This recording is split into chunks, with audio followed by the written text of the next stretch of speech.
क्या आपने कभी बिना किसी वजह के सैड, डिप्रेस्ड या टेरिफाइड महसूस किया है? हम में से सभी ने कभी न कभी बिना कारण स्ट्रेस और नेगेटिव थॉट्स का सामना किया है, क्योंकि you are not your brain. आप सिर्फ अपना ब्रेन नहीं हो, आप बहुत सारी चीजों से इफेक्ट होते हो। हेलो दोस्तों, आज हम बात करेंगे You are not your Brain by Jeffrey Schwartz and Rebecca Gladding. ये बुक हमें बहुत कुछ इंटरेस्टिंग बातें बताती है, तो हम जानेंगे इस वीडियो में, तो वीडियो एंड तक जरूर देखिएगा। यहाँ आपको पता चलेगा कि आपके दिमाग में आने वाले थॉट्स असलियत में आपकी पहचान नहीं है, बल्कि आपके दिमाग द्वारा आपको दिए जाने वाले झूठे संदेश हैं। क्या आप जानते हैं कि आप किस तरह से अपने दिमाग को ब्लाइंडली फॉलो करने से रोक सकते हैं? 4 ऐसे तरीके ऑथर ने बताए हैं हमें, जो आपको एक अलग ही लेवल पर ले जाएंगे। Lesson 1, you are not defined by your brain. आपका दिमाग आपको गलत संदेश देता है, लेकिन आपको इससे डिफाइन नहीं किया जा सकता। क्या आप कभी उस कंडीशन में पहुंचे जब आप वो कर रहे हो जो आप नहीं करना चाहते? हम सब इसे एक्सपीरियंस करते हैं। ये हमारे डिसेप्टिव ब्रेन मैसेजेस का कारण होता है, जो हमारे गलत विचारों और खतरनाक इम्पल्सेस के द्वारा हमें अपने ट्रू गोल्स और इंटेंशंस से भटका देता है।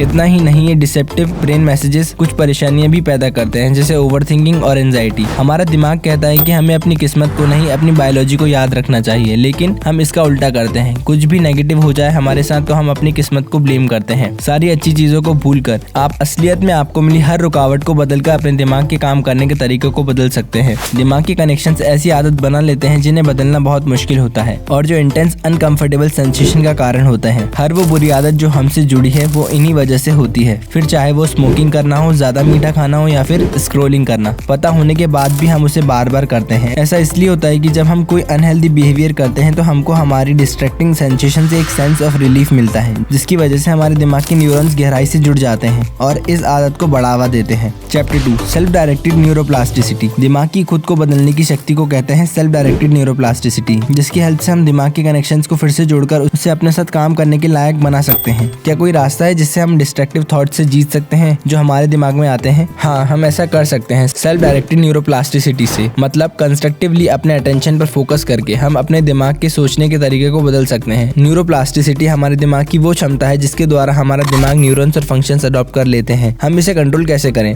जब हम अपनी अटेंशन पर फोकस करते हैं और जब भी हमें खुद के बारे में बुरे मैसेजेस आते हैं, तो हम उन बुरे मैसेजेस पर विश्वास ना करें कि वो हमारी सच्चाई को प्रेजेंट कर रहे हैं। इस बुक में एक लेडीज की रियल स्टोरी को बताया है। एक औरत ने इस रोल को अपनाया जब वो स्ट्रोक से रिकवर होकर ही आई थी और उसके शरीर के आधे मसल्स खराब हो गए थे। दरअसल उनका ध्यान इस बात पर जाता था कि जब भी वो सोचती थी कि वो ठीक नहीं हो रही हैं जिस तरह से ठीक होना चाहती हैं, लेकिन उन्होंने अपने दिमाग के आगे हार नहीं मानी और उन डिसेप्टिव मैसेजेस को हैंडल करना सीख लिया, और इस छोटी सी चीज से वो पॉजिटिविटी की ओर बढ़ती गई। ब्रेन स्कैन से कंफर्म हुआ कि वे नेगेटिव थॉट्स को इग्नोर कर देती हैं और सिर्फ उन चीजों पर ध्यान देती हैं जो उनके लिए जरूरी है। उन्होंने अपने दिमाग के कनेक्शंस को नई तरह से जोड़ा और उनका दिमाग उनके शरीर के लिए काम करने लगा। इस बात का मतलब है कि सेल्फ डायरेक्टेड न्यूरोप्लास्टिसिटी ने उनके दिमाग को बदलकर उस स्ट्रोक से रिकवर होने के लायक बना दिया। Lesson 3, 4 step method. इस मेथड की हेल्प से आप अपने ब्रेन को अच्छे से काम करने के लिए प्रेरित कर सकते हैं और आप अपने दिमाग को अनहेल्दी आदत और अनहेल्दी थॉट्स से दूर भी कर सकते हैं। Step 1, detect and reliable. अपने दिमाग में आने वाले डिसेप्टिव मैसेजेस को पहचान कर उन्हें रिलेबल करने। इसका मतलब है अवेयरनेस या माइंडफुलनेस को अपनाना,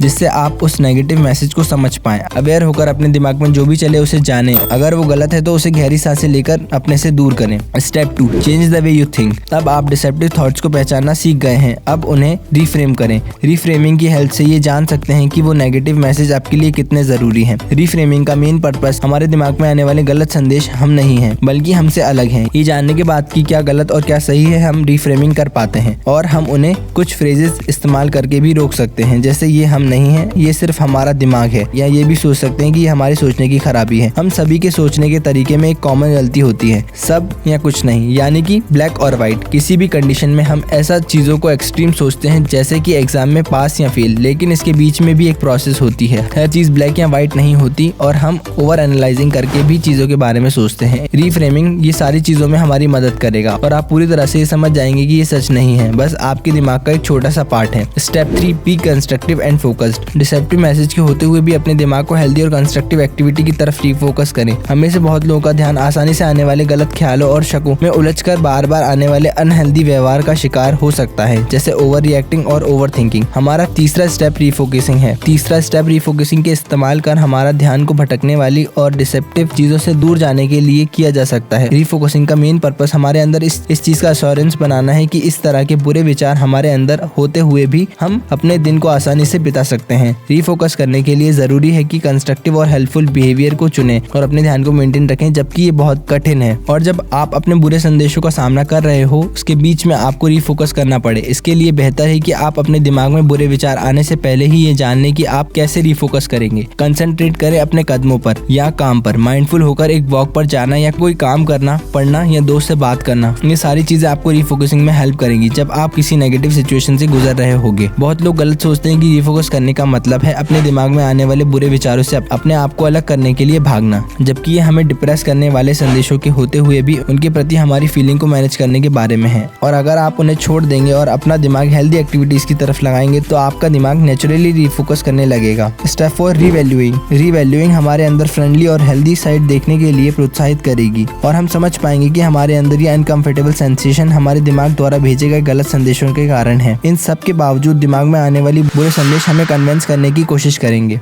और इसलिए हमें अपने बारे में अच्छे विचारों के लिए रीवायर करने के अपने बिलीव्स बदलने होंगे। जैसे ये हम नहीं है। रीवैल्यूइंग हमारे दिमाग को चेंज करने का चौथा और आखिरी हिस्सा है और इससे हम चीजों को बड़े नजरिए से देखते हैं। रीवैल्यूइंग अपने विचारों को ध्यान में रखते हुए हमें पूरा बदल सकता है। कीनोट, ये बुक हमें 4 स्टेप्स में बहुत कुछ बताती है, जो है स्टेप 1, डिटेक्ट एंड रीलेबल। ढूंढो और रीलेबल करो। अपने डिसेप्टिव मैसेज को ढूंढना और माइंडफुली रीलेबल करना। Step 2, change the way you think. आपने डिसेप्टिव थॉट्स को पहचान तो लिया है, अब उन्हें रिफ्रेम करना है जिससे हम उस नेगेटिव थॉट्स को पहचान कर चेंज कर पाएं। Step 3, be constructive and focused. ये स्टेप थोड़ा मुश्किल है, लेकिन इसमें हमें अपने दिमाग को पॉजिटिव चीजों की आदत डलवाने और फोकस रखना है, जिससे कि खराब कंडीशंस में भी हम अपने आप को संभाल पाएं। स्टेप 4, रीवैल्यूइंग। ये लास्ट स्टेप है इस पूरी प्रोसेस का, जो हमें बताती है कि अपने अंदर फ्रेंडली और हेल्दी बिहेवियर डेवलप करें, अपने विचारों की रिवायरिंग करें। हम में से कोई भी बुरा या गलत नहीं होता, कुछ अनकंडीशनल सिचुएशंस ऐसा करवाती हैं, लेकिन हम इसे बदल सकते हैं। आई होप आपने जरूर इस वीडियो में कुछ ना कुछ सीखा होगा। Thank you so much for being till the end. मैं ऐसे ही इंटरेस्टिंग और अमेजिंग वीडियोस लाता रहूंगा। अगर आपने पुराने वीडियोस ना देखे हो तो लिंक डिस्क्रिप्शन में है, जरूर देखिएगा। तब तक के लिए stay healthy, stay happy and stay connected.